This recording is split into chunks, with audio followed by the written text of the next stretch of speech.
Agrihood. They're basically taking hood and agriculture and making it into a community. A new residential development soon to transform farmland in St. Johns County into a community of thousands of homes. Boston-based Freehold Communities, the developer behind the Shearwater project, is working on local landowners and this massive new project.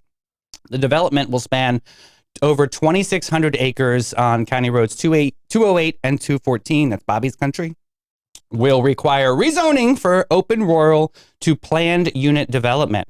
Plans include 3,300 residential units with single-family homes, townhomes, and age-restricted housing. What is that, like 55 and over community? Yeah, it could be. That's nice for my mom. Additionally, 250,000 square feet of retail and commercial space are part of the proposal. This Agrihood will incorporate agriculture and residentials into a residential setting, similar to Freehold's other developments. So what are they going to do? Put like a field of corn or something in the middle? They'll give you a tomato plant. Interesting. That's what I'm thinking, like community gardens. They'll give you a tomato plant to get this passed. Yeah. Yeah. So the project is expected to be completed in 2 10-year phases, with construction beginning and approval possibly starting by 2026. St. Johns County is currently reviewing the development plans. What is your opinion, please, if you can? How many total rooms or how many total houses? 2,600. 2,600. Ooh, that's a big one. Yes. So that's a really big Pardon me, 2,600 only for phase 1. Phase 2, so total, 3,400 homes. Yeah, that's a lot. That's a lot of rooftops. First off, I don't think they're building anytime soon. I saw in the comments why no one's buying. Why are you building? Well, they're not building now. They're building for in the future. So if you want to build in 2028, you got to start right now. But what a time for this story to come out. Such a time that's so sensitive and vulnerable with talking about overdevelopment. Yeah, no, and well, we're always going to be talking about overdevelopment. I mean, we've been talking about overdevelopment for 100 and something plus years. Yeah. The only difference is we have more media outlets now to talk about it, more blogs to complain about it and do all these things. All these things have been the same commentary. It's just, how we manage and what we get from it on concurrency. I don't understand how they're going to make the concurrency work in these areas. It's a very rural area. Like hunting area. So without seeing the whole roadmap of how they're going to make that development work, I think this one's got a lot of obstacles in front of it, no matter how many plants they say they're going to have. I mean, development is inevitable. Is that fair to say? It is. You're not going to stop it.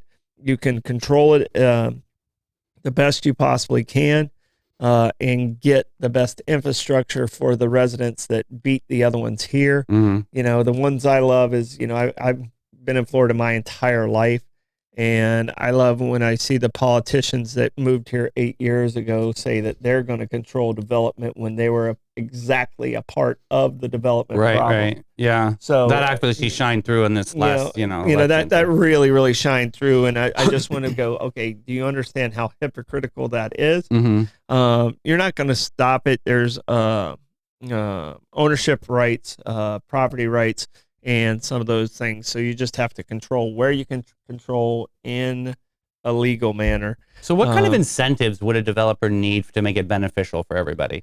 Like, is there like things that could benefit from our community from a big development like that? I think there has to be some industry that comes with it.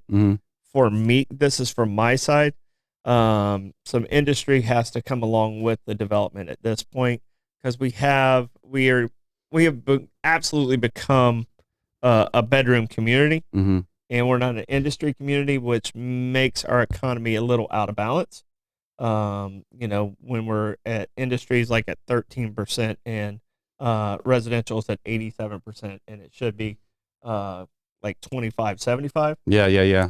And when those numbers are out of balance, it catches up to you over time. So if I'm sitting up there and the ruler, I'll be like, okay, what industry are you bringing to me? Because if you're only bringing residential to me right now, I'm not in. Yeah. So yeah, I'm a hard sell. Yeah. Sell if it's only residential. Yeah. I think a lot of people agree with that sentiment. It's just so much, so little. And don't be too late. Yeah. Yeah. So, and we have so much on the books right now that's not even, hasn't even started yet. Yeah. I mean, people are like, oh, I'm going to stop development. Well, it's a little late for that because we have so much already approved. So what do you think about the culture or like the marketing? It's obviously a marketing idea of doing the agricultural part of this and trying to make it something, they're taking away farmland essentially, but they're adding a farm element to it to kind of, you find that they're smoothing that over? That's a look at the birdie situation. Is that a stretch? Yeah. That's a look at the birdie situation. I mean, it's still residential until they show me, okay, we're going to have some manufacturing. We're going to have some component of that involved in it.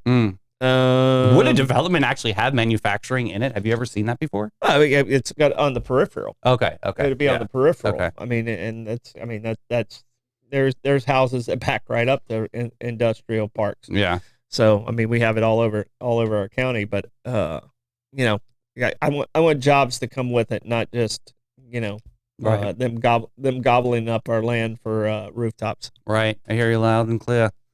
Little house is made of ticky-tacky. That's a theme song of Weeds, one of the greatest shows ever. All right, with that said, Troy, how do you want to check the